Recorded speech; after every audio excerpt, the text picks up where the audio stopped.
bienvenue sur LeapDeep, ton espace de développement personnel, professionnel et social.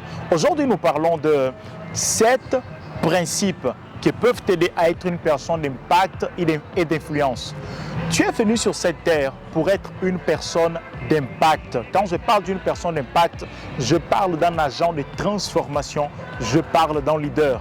Contrairement à ce que tu penses peut-être, tu es un leader et il faut que tu le saches. Tu es là pour influencer parce que le propre d'un leader, c'est d'influencer et de ne pas manipuler. Lorsque tu es un leader, il y aura toujours des personnes qui te suivent. Comment je sais que tu es un leader? Parce que dans ta famille, dans ton école, dans le milieu de ton travail, peu importe dans ton église, peu importe là où tu te retrouves, il y a toujours une ou deux personnes qui veulent te suivre. Ça montre que tu es un leader. Parce qu'un leader est quelqu'un qui influence par une manière d'être. Alors si ces personnes-là te suivent, ça veut dire qu'il y a une manière d'être en toi qui les attire. Donc tu es un leader et tu es là pour causer l'impact. Mais si tu n'es pas conscient des principes qui peuvent maximiser ces impacts-là, tu peux impacter 2-3 personnes tout au long de ta vie. Or, tu pouvais impacter 1000, 2000, 10 000, 1 milliard, 100 000 personnes si tu connaissais les principes que je m'apprête à partager avec toi. Donc ne quitte pas cette vidéo. J'aime le dire souvent. La manière de faire une chose, c'est la manière de faire toute chose. Si tu ne finis pas cette vidéo, il se pourrait que tu aies l'habitude de commencer quelque chose et ne pas finir. Commence à remarquer cela dans ta vie. Est-ce que tu commences quelque chose que tu ne finis pas? Si tu ne finis pas cette vidéo, il se pourrait que tu aies cette habitude. Et n'oublie pas ceci, la fin d'une chose vaut mieux que son commencement. Et ne commence jamais ce que tu n'as pas l'intention de finir. Si tu commences, alors finis. Vu que tu as commencé cette vidéo, alors prends l'engagement de la finir. Développe ce comportement.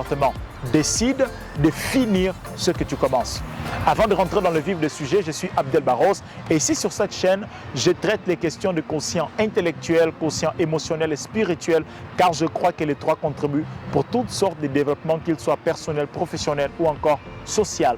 Dans la description, je préparais un e-book pour toi, il est gratuit, qui parle des 10 blocages émotionnels qui t'empêchent de prospérer. Dans cet e-book, tu vas découvrir que la prospérité, elle est émotionnelle. Et tu vas donc découvrir quels sont les blocages émotionnels qui empêchent 99% des personnes de ne pas atteindre leur prospérité.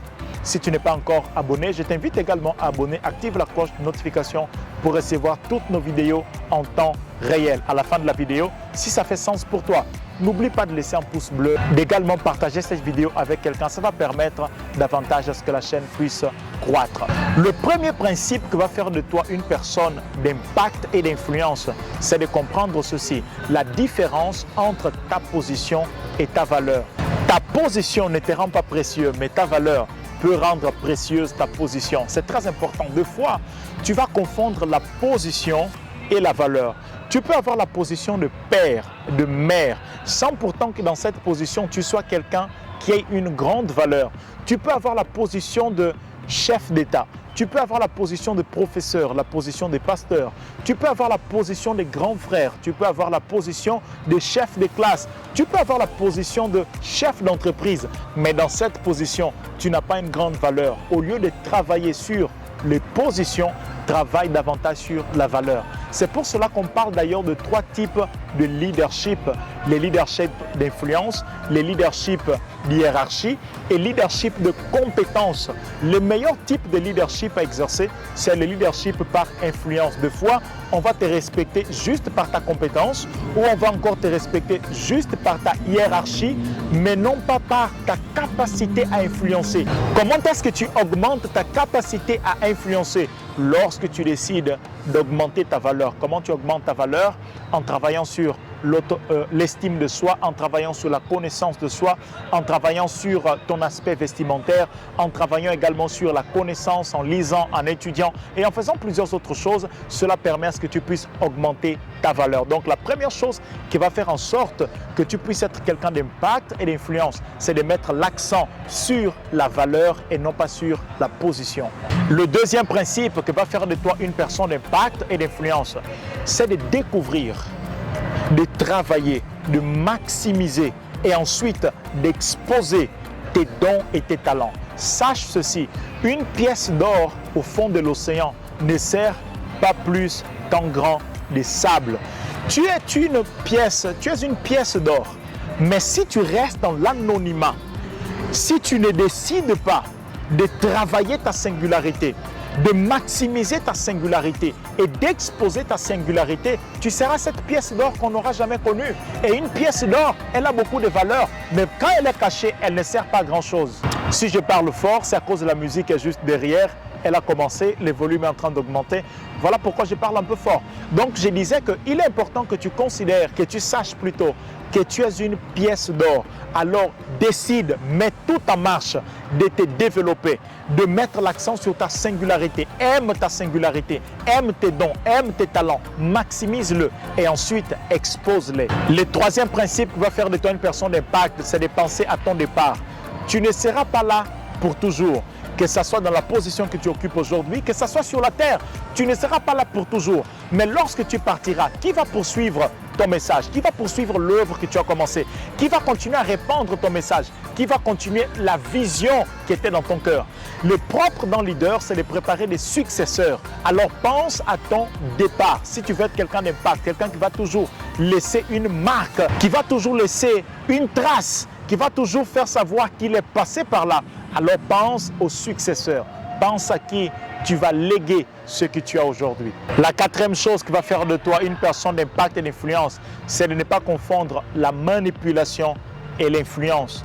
Le sel, il influence la sauce sans pourtant la manipuler. Le propre d'un leader, le propre d'une personne d'impact et d'influence, c'est qu'il ne manipule pas, mais il influence. Ne manipule pas les personnes, influence-les. Alors, développe ta capacité à influencer. Comment est-ce qu'on développe la capacité à influencer?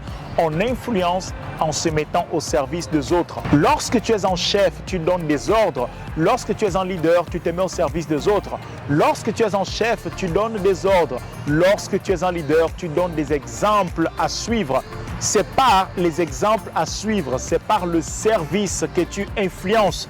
Toute autre manière que tu vas mettre en place, tu vas manipuler au lieu d'influencer. La cinquième chose que va faire de toi une personne d'impact et d'influence, c'est de décider de rendre les gens autonomes autour de toi. La plupart des leaders, chefs d'État ou même lorsque tu es dans une position quelconque au milieu de ton travail ou à l'école ou à la maison, à l'église, la plupart des personnes veulent que les gens tournent autour d'eux, que les gens dépendent d'eux. Lorsque les gens dépendent de toi, ils ne grandissent pas vraiment parce qu'ils pensent que tu es le meilleur et que tu es le terminus de leur capacité, alors qu'il se pourrait qu'ils aient une capacité plus grande que la tienne. Mais parce qu'ils te voient comme le terminus de leur capacité, ils ne font pas plus pour aller de l'avant. Donc, rends les gens autonomes. Je suis conscient qu'aujourd'hui, les gens ne veulent pas être autonomes. Ils veulent être autour de personnes. Quand je dis autonome, ça ne veut pas dire séparation. Ça veut dire que maintenant, ces personnes peuvent se prendre en charge elles-mêmes. Une personne d'impact, une personne d'influence rend les autres autonomes. La sixième chose qui fera de toi une personne d'impact et d'influence, c'est de comprendre que ton plus grand investissement sera toujours dans les hommes. Investir dans les bourses est une bonne chose. Investir dans ton entreprise est une bonne chose. Investir dans tes études, bonne chose. Investir dans un projet quelconque, c'est une bonne chose. Mais le meilleur des investissements que tu feras, c'est d'investir dans les hommes. C'est pour cela que je t'invite à prendre le temps d'investir dans ta famille, d'investir en toi-même, d'investir sur tes petits frères, d'investir sur tes grands frères, d'investir sur les personnes autour de toi. Parce que lorsque tu auras une situation difficile, ce ne sont pas des choses qui vont te sauver, mais ce sont des personnes autour de toi qui vont te sauver. D'ailleurs, une étude a été faite et cela a été prouvé que les facteurs qui contribuent le plus aujourd'hui au bonheur, c'est des bonnes relations. Alors, investis dans les hommes au lieu d'investir dans les choses. Non pas qu'investir dans les choses, c'est mauvais, mais le meilleur des investissements à faire, c'est d'investir dans les hommes. La dernière chose qui fera de toi une personne d'impact et d'influence, c'est de prendre la décision d'être plus concerné par les transformations de vie que sur les gains financiers. Des fois, lorsque tu commences une entreprise, certes, je comprends que l'entreprise doit faire du cash, l'entreprise ne vit pas sans vendre. L'entreprise ne vit pas sans faire du cash, sans faire du chiffre d'affaires.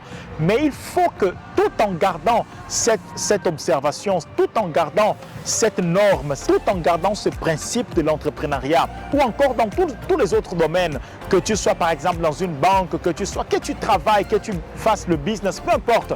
Mais dans ton milieu professionnel, il faut que tu comprennes que la transformation de vie passe avant que les gains financiers. Des fois, tu rentres dans un restaurant, la manière dont on te reçoit, tu as envie de partir, tout simplement parce que les gens sont plus concernés par ce qu'ils vont gagner à la fin du mois que la transformation qu'ils peuvent apporter par leur position. Profite de ta position, profite de là où tu es aujourd'hui pour apporter la transformation au lieu d'être davantage concerné par les gains financiers. Ces différentes choses que je viens de partager avec toi, si tu commences à les appliquer dès maintenant, ton leadership changera et tu seras réellement dans ta génération une personne relevante, une personne capable de causer un impact réel, une influence réelle. Et c'est ce que je désire pour toi. C'est tout pour aujourd'hui. À la fin de cette vidéo, je t'invite encore une fois, si tu n'es pas encore abonné, abonne-toi, active la cloche de notification pour recevoir nos vidéos en temps réel. Si ça fait du sens pour toi, je te l'ai dit au début, partage cette vidéo avec quelqu'un, laisse un pouce bleu. Si tu veux que je fasse d'autres contenus de la sorte, laisse-le dans le commentaire et je reviendrai encore sur un sujet pareil. N'oublie pas, aujourd'hui, c'est la meilleure journée pour que tu puisses faire la différence. Tu n'es pas là pour être un de plus, tu es là pour être celui qui fait en plus. Lève-toi, impacte ta génération, elle a besoin de toi. Bye.